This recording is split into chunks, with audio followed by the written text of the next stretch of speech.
complet, les cabinets dentaires sont fermés, il y a des permanences pour les urgences, mais les dentistes n'ont pas le matériel nécessaire pour se protéger lors des soins. Vous êtes avec nous. D'abord, bonjour Monsieur Fan, je voulais que vous me confirmiez quelque chose. Paraît-il qu'une très grande majorité des dentistes sont contaminés, et ce qu'on comprend pour des raisons évidentes, parce que vous êtes vraiment en première ligne, et beaucoup de dentistes ont été contaminés durant les mois de janvier, février et mars. Alors, je n'ai pas d'éléments pour corroborer cette affirmation. Je peux vous dire qu'en revanche, dans mon proche entourage, j'ai effectivement 2 consoeurs et un confrère qui sont actuellement contaminés. Mais nous n'avons pas d'éléments statistiques pour vérifier cela, parce que, comme vous l'avez souligné très justement au préalable, nous n'avons pas la mise en place de tests de dépistage, je dirais, généraux, et ni d'ailleurs de tests pour évaluer la séroconversion éventuelle des gens qui auraient été contaminés, malheureusement. Bon, je citais hier un exemple tout à fait précis d'un enfant qui a 12 ans, il a appelé le 15, d'ailleurs c'est lui, sa maman a appelé forcément, et puis la personne au bout du fil a dit, bah écoutez, passez-moi votre fils, puis en l'occurrence c'est un garçon, et c'est lui qui a été obligé d'expliquer, un plomb a été tombé dans sa bouche, et au bout de 5-10 minutes, la dame lui a dit, bah écoute, on peut pas te prendre, mets du coton dans ta bouche, et ça ne fait qu'empirer depuis 24 heures. C'est un enfant qui a mal aujourd'hui et personne ne peut le soigner. Alors, écoutez, d'abord j'aimerais souligner la réactivité, je dirais, de la profession. Il faut quand même rappeler que le 16 mars, donc tous les cabinets dentaires ont été confinés, fermés suite aux déclarations de notre président.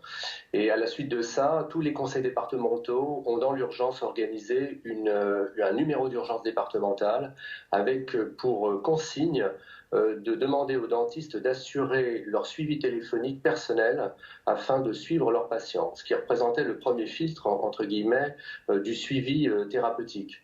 Dès le 28 mars, nous avons mis en place avec le Conseil national de l'ordre un numéro unique maintenant qui est disponible sur cette plateforme, le 09 705 00 205.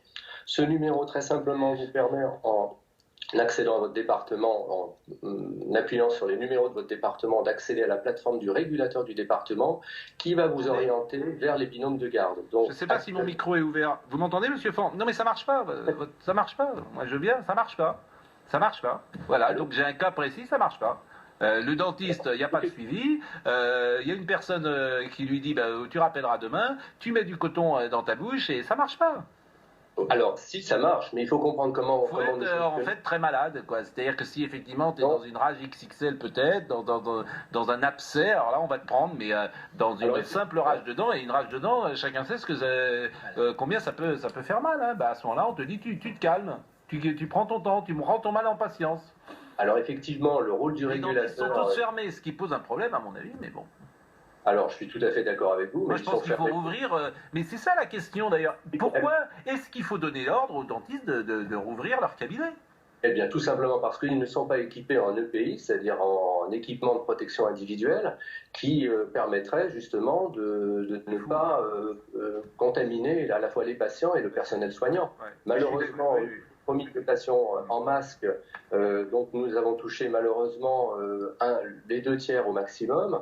Je ne vois pas dans un futur proche cette dotation en masque FFP2, parce que vous savez que notre profession est particulièrement exposée, puisque nous sommes, je dirais, soumis à des aérosols et à de la nébulisation lors de nos gestes techniques. Et donc à chaque fois que l'on fait un geste technique, on doit changer entre guillemets nos équipements, et nous n'avons pas assez d'équipements. Jusqu'à présent, on a pu surseoir à cette déficience grâce, je dirais, au volontariat et à la donation de confrères, et également aux URPS et au Conseil de l'ordre, mais nous sommes essentiellement, nous retrouvons un peu seuls dans cette bataille. Nous avons compris effectivement la problématique, et elle est toujours la même, et je vous remercie vraiment grandement même d'être intervenu, mais effectivement vous ne pouvez pas trouver une solution. Enfin, on aura découvert dans ces séquences des choses invraisemblables, disons-le. Les dentistes sont fermés en France parce qu'il n'y a pas de masque. Qu'est-ce que vous voulez que je vous dise? Il n'y a pas de masque, il n'y a pas de gants. On est en 2020 et tu apprends que tous les dentistes ne peuvent pas faire leur job parce qu'il n'y a pas de masque dans ce pays. Donc on peut prendre le problème par tous les sens. C'est invraisemblable. Et je ne parle pas que nous, on n'ait pas de masque. On peut le comprendre. C'est une épidémie, c'est un tsunami, c'est tout ce que vous voulez. Que le personnel soignant, que tous les dentistes de France aient fermé leur cabinet dentaire parce qu'ils n'ont pas de masque, On est chez les fous. Je ne peux pas vous dire autre chose. Voilà. C'est le même problème qui tourne depuis un mois. Merci, monsieur Font. Merci beaucoup, vraiment merci. Hein, vous n'y êtes évidemment pour rien, mais ça peut être un coup de gueule du jour. Sachez qu'on fait notre maximum. Je sais.